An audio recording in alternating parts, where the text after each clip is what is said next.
Hola amigos, bienvenidos a mi espacio. Soy David Parcerisa. Como ya sabéis, he tratado en varias ocasiones sobre la figura del rey Salomón.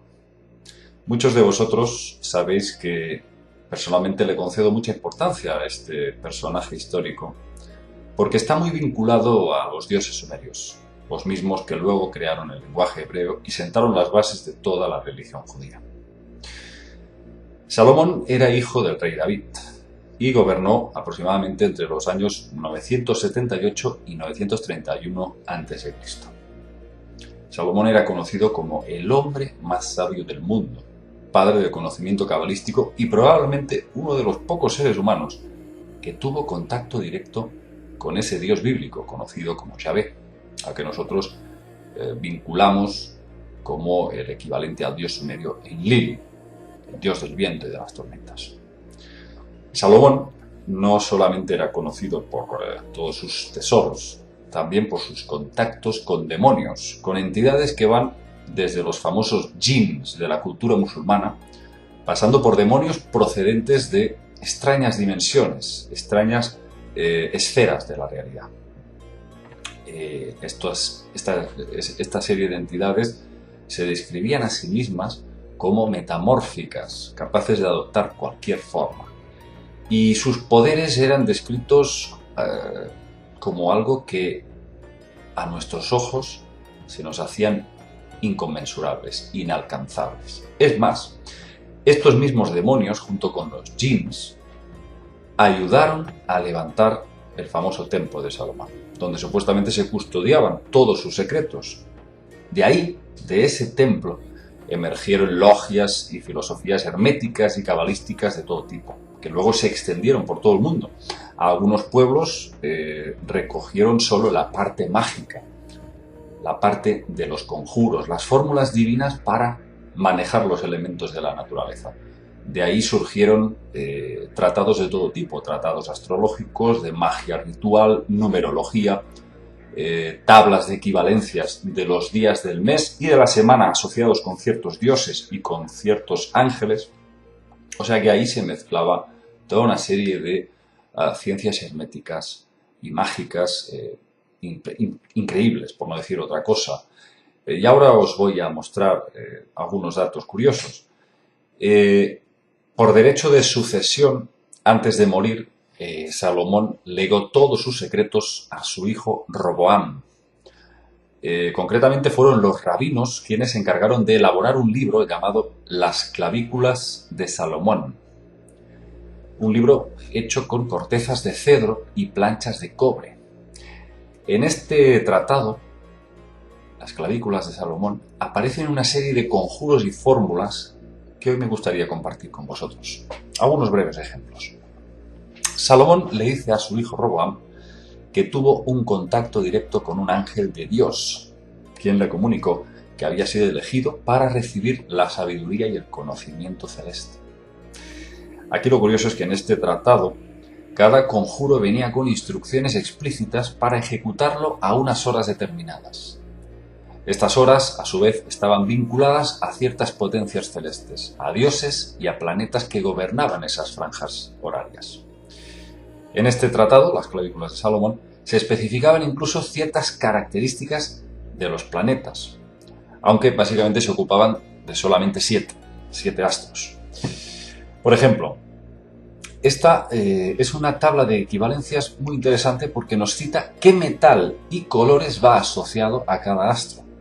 Nos dice Saturno, el plomo, color negro; Júpiter, el estaño, color azul; Marte, el hierro, el color rojo; el Sol, el oro, color amarillo; Venus, el cobre, color verde; Mercurio, el mercurio, color, dice, mezcla; y la Luna está asociado a la plata, color blanco. Bueno, y atención al tema de los sacrificios que aparecen en este tratado. Habla de realizar sacrificios, generalmente degollaciones, con un cuchillo que deberá forjarse exclusivamente para ese fin. O sea, se fabrica solamente para eso. El mango de ese cuchillo deberá ser de madera de sauco. Y dice que la hoja de ese filo deberá primero ser lavada con la sangre de una paloma degollada, concretamente un lunes a la salida del sol. Además, dice, en este filo se deberá grabar una serie de símbolos y caracteres mágicos. Algunos de ellos los podéis ver ahora mismo en pantalla. Aquí, si os fijáis, lo interesante es que se cuidan todos los detalles para que cada elemento cumpla con una función específica. El tratado habla incluso de exorcizar a la víctima antes de ser ejecutada. Dice, sobre la cabeza de la víctima cortarás un mechón de pelo y le pondrás sal marina. Después la degollarás y con su sangre regarás la habitación. Y luego da una serie de fórmulas para recitar, que desde luego no os voy a leer, porque desde luego tiene un carácter bastante siniestro todo esto. Se hacen incluso tablas de los 4 elementos. Dice, cada elemento va asociado a un ángel y a un espíritu elemental. A un espíritu, supongo, relacionado con la naturaleza. Dice, el elemento aire está asociado al ángel Miguel. El espíritu es Cherub. El fuego va asociado con Rafael y el espíritu es Seraf. El agua va relacionado con Gabriel y el espíritu es Tarsis. Y el elemento tierra va asociado al ángel Uriel y al espíritu Janiel. Bueno, el tratado es, desde luego, amplísimo. Se trata la astrología, se mezcla con la magia, con la numerología, con legiones de ángeles. En una parte dice que le dan a Salomón los 10 nombres de Dios. O sea, que Dios tiene 10 nombres. Y que, además, si son escritos en un pergamino virgen, le conferirán a su portador todas las bendiciones. Da incluso una serie de conjuros para ser amado. Es decir, para conseguir un amarre. Se conoce como amarre de amor.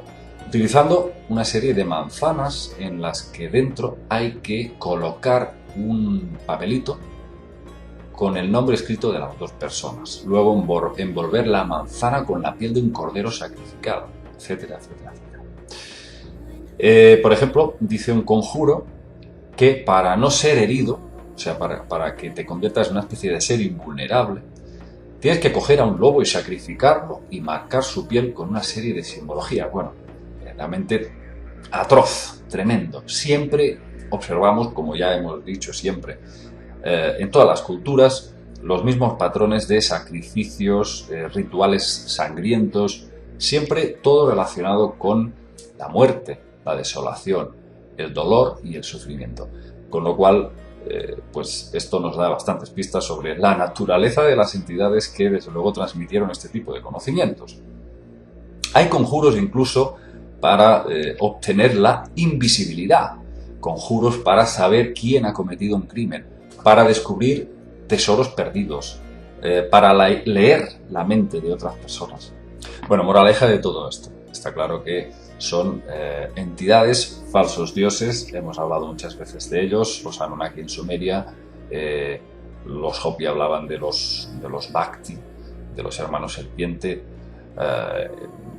En todas las culturas encontramos prácticamente pues, las mismas entidades reptilianas asociadas con el símbolo de la serpiente, y todas ellas parecen tener un conocimiento ancestral sobre cuáles son los elementos de la naturaleza, cómo poder manejar todos los elementos para obtener algo. Sin embargo, está claro que el mal en sí mismo quizás no esté en las fórmulas, en los conjuros, sino en el uso que se haga de todo eso. Hay gente que dice, no, es que la magia, no hay magia blanca ni magia negra, es que la magia es toda oscura. Hombre, yo tampoco estoy de acuerdo en ese sentido. Yo no he practicado nunca magia, ni creo que vaya a hacerlo. Alguna vez he estado con personas a mi alrededor que practicaban algún tipo de ritual, como por ejemplo coger la fotografía de una persona y meterla en el frigorífico. Decir, bueno, ahora voy a congelar esta relación. Vale, muy bien, lo respeto. Pero siempre me lo he mirado este tipo de cosas con cierta distancia. Es decir, yo creo más en el poder de la visualización, el poder de uno mismo crearse su propio destino a través de, digamos, fluyendo con la vida, no intentando forzar las situaciones para obtener algo. Yo me miro todas estas magias, todos estos conocimientos como una cosa pues muy curiosa y que desde luego estas entidades las utilizaban mayoritariamente para obtener algún tipo de beneficio y obtener sobre todo algún tipo de energía sutil que aún estamos los seres humanos intentando comprender qué es lo que sustraen de nosotros. Pero está claro que son entidades mayoritariamente oscuras y que han utilizado estos conocimientos, algunos de ellos muy buenos, muy positivos, muy útiles, como es la astrología o la numerología, pero los han utilizado, desde luego, para dañar, para coaccionar, para chantajear, para absorber del humano algún tipo de energía. Entonces, claro, todo lo que venga de sacrificios, de amarres de amor, está claro que hay un cierto nivel de oscuridad, de dominación, y eso es algo que, como ya sabéis, estaban muy especializadas estas entidades. Lo interesante es que veáis hasta qué punto también hay que decir que lo que aún hoy en día se considera por la ciencia como algo, bueno, pues superfluo, pura superchería, pues no lo era en absoluto para estos dioses instructores. Y hay que decir que Salomón estuvo en contacto, yo me atrevería a decir, no solo con seres extraterrestres, sino con seres de otras esferas, con otras realidades. Y ahí podemos hablar de la famosa mesa de Salomón y podemos hablar de muchos otros aspectos que dominaba este extraño y misterioso personaje. Vamos a ver si en futuros videoprogramas arrojamos un poco más de luz sobre estas cuestiones.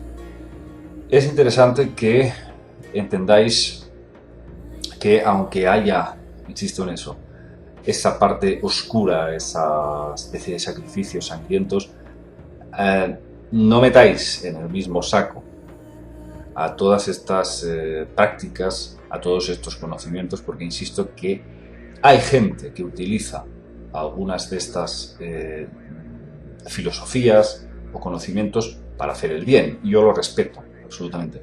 No cometamos el error de meter en el mismo saco a todas estas cosas. La magia negra es la magia negra, la magia roja es la magia roja, la magia blanca es la magia blanca. Ahí está, cada persona es libre de hacer lo que quiera, pero yo desde luego no recomiendo el uso de este tipo de prácticas simplemente por una cuestión de que lo mejor es fluir con la vida sin forzar ningún tipo de acontecimiento. Aquí os dejo con estos datos. Nos vemos en otro video programa.